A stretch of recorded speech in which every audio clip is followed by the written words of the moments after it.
So here's what we're going to say. Because every time I do this Israel thing, I catch a little bit of flack from some folks in our audience. Here's what I'll say on this. I tell you guys all the time, this is what we said after the election. When the liberals were screaming and crying about how they couldn't believe their family and friends were a bunch of homophobic Nazis.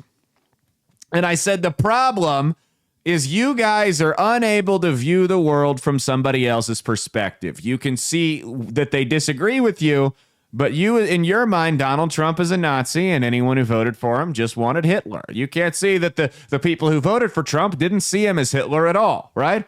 So here's what we got to do here.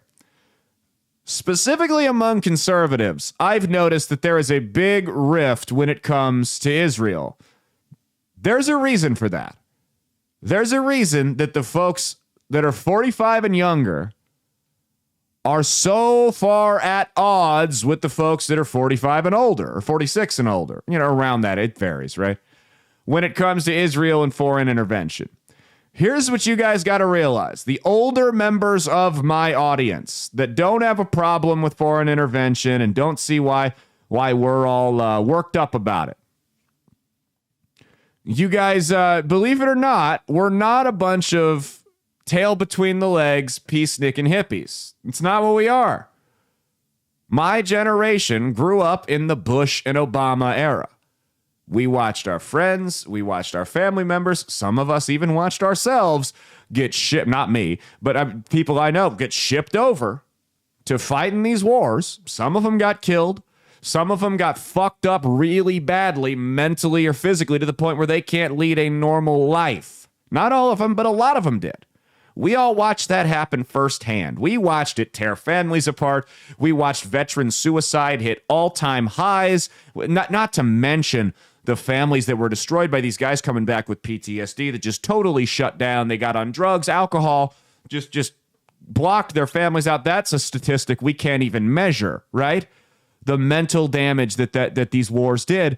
And then we found out that all of that happened for a lie. All of that happened over a lie. People got killed, lives got ruined. All of it was for a lie. And we saw it firsthand, over and over again. And lies! The reason for that, or excuse me, that's the reason why so many of us are so skeptical of foreign intervention. Think back. I want the older people in my audience to think back. Who was your favorite president when you were coming of age, when you were in your teens and 20s? I guarantee you every one of you is going to say Ronald Reagan. Well, go back and look at history. Ronald Reagan didn't have the foreign interventionist policies that George Bush and Barack Obama did. Ronald Reagan's motto was peace through strength. Bush and Obama's was we're just going to fucking bomb everybody. And we have no problem sending American kids off to die. Now, there were skirmishes under Reagan, you have things like Grenada and whatnot, but nothing to the degree of an Iraq, of an Afghanistan, of a Libya, of a Syria.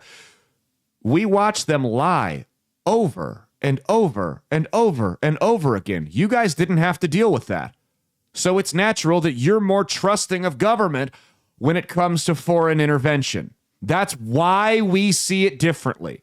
We're not a bunch of pussies. We're not weak. We're not soft. We're not anti-Semitic.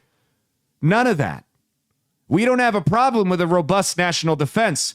We do have a problem with nation building because we know it doesn't fucking work. So that's why we see differently. And evidently, what we're starting to find out is no matter who you vote for, whether it's Trump, whether it's Kamala, whether it's an establishment Republican, you get George W. Bush.